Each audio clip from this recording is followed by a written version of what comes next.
Экстренные новости прямо из Казахстана.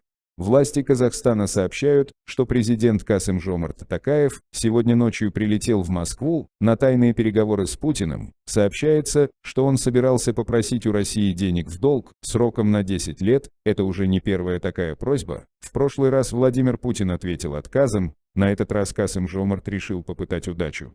На обратном Путин Токаеву стало плохо. Врачи, которые тогда были вместе с президентом, ничего не смогли сделать, ввели ему укол адреналина из-за низкого давления, но даже это не помогло. По приезду в Нур-Султан врачи сразу диагностировали смерть. Эту информацию подтвердили два казахстанских портала, но они не являются государственными, то есть официального подтверждения еще не было. После покушения он был доставлен в одну из личных больниц Путина. Там ему полное обследование, чтобы убедиться, что его здоровью теперь ничего не угрожает. Хоть покушение и провалилось, у Токаева обнаружили симптомы коронавируса. Когда об этом узнал Путин, он отменил встречу. Главе государства, который только что анонсировал вакцину от коронавируса, такая болезнь ни к чему. Токаев отправился в Казахстан на том же частном самолете, который ему предоставила Россия. Вторая версия, которая выглядит уже более правдоподобной, появилась на портале New York Times. Сейчас мы вкратце расскажем, что там было написано. Токаев отправился на совещание с президентом Китая. Он хотел договориться о налаживании дипломатических связей. Казахстанское издание сообщает, что встреча прошла успешно. Затем он отправился в Катар, чтобы наладить поставку нефти в Казахстан. Детали сделки нам неизвестны. Но после поездки в Катар о президенте не было никаких новостей. Как оказалось позднее, на него было совершено покушение. Все случилось в аэропорту, из которого частным рейсом вылетал Токаев. Убийца решил подойти к делу аккуратно и засел в укрытии на расстояние больше, чем 300 метров. Но он промахнулся, попал политику в плечо.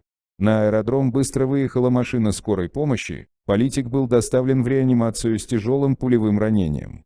Зачем президент Казахстана отправился в Китай?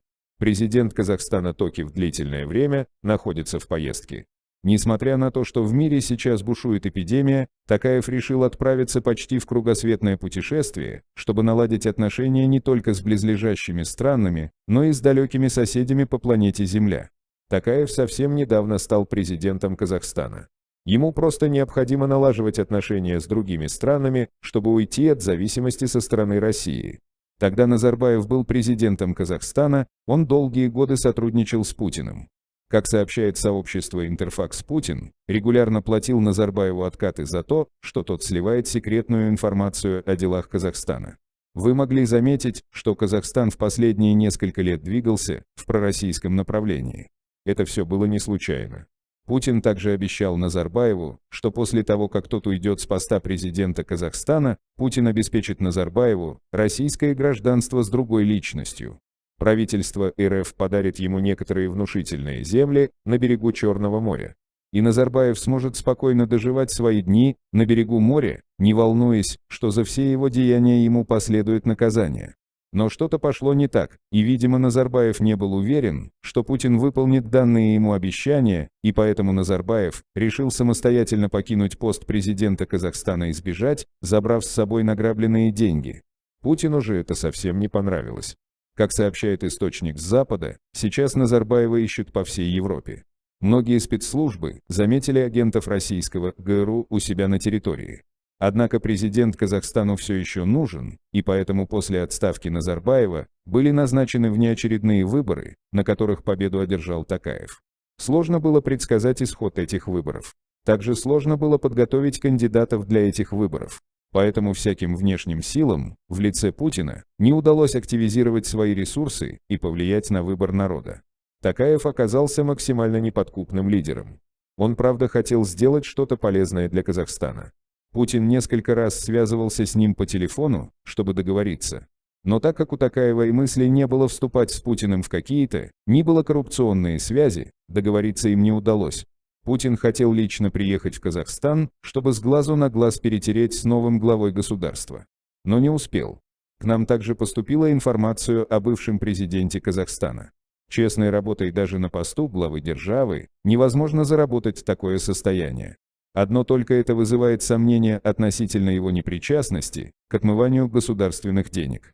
Кроме того, любая информация, которая появляется в средствах массовой информации, порочащая его доброе имя, очень быстро удаляется. Таким образом, его сотрудники отслеживают любой черный пиар и борются с этой проблемой. Человеку, которому нечего бояться и который может доказать свою честность, незачем удалять пусть даже и ложную информацию. Проще один раз и навсегда доказать свою честность, объяснив народу источники своих богатств. Первые тревожные новости начали появляться в сети в конце прошлого года. В них говорилось о том, что пришла пора положить конец Назарбаевщине и начать жить по-новому. Экс-главу обвиняли в расхищении государственной казны. За годы его правления он сколотил огромное состояние. Счета в иностранных банках, объекты недвижимости.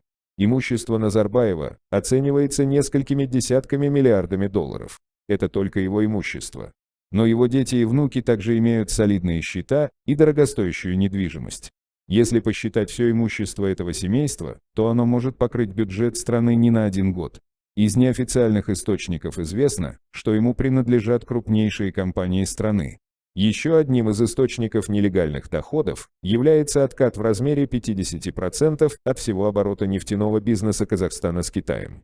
Но этого экс-главе недостаточно, и перед уходом с поста президента он приватизировал горнолыжный курорт Кокжайляу. Стоимость этого объекта составляет более 232 миллионов долларов. Для того, чтобы на законном основании стать собственником этого лакомого куска, Назарбаев подписал закон о возможности перехода особо охраняемых территорий в другие природные категории. Среди его собственности, приобретенной в последнее время, есть роскошный особняк по Бишопс-Эвеню на улице Миллиардеров в районе Хэмпстед на севере Лондона. На официальном сайте британского издания «Метро» говорится, что эта недвижимость была приобретена за 50 миллионов фунтов, около 65 миллионов долларов, в 2008 году. Этот дом является одним из самых дорогих в Великобритании. Друзья, прошу вас поставить лайк и подписаться на канал, люди должны знать правду.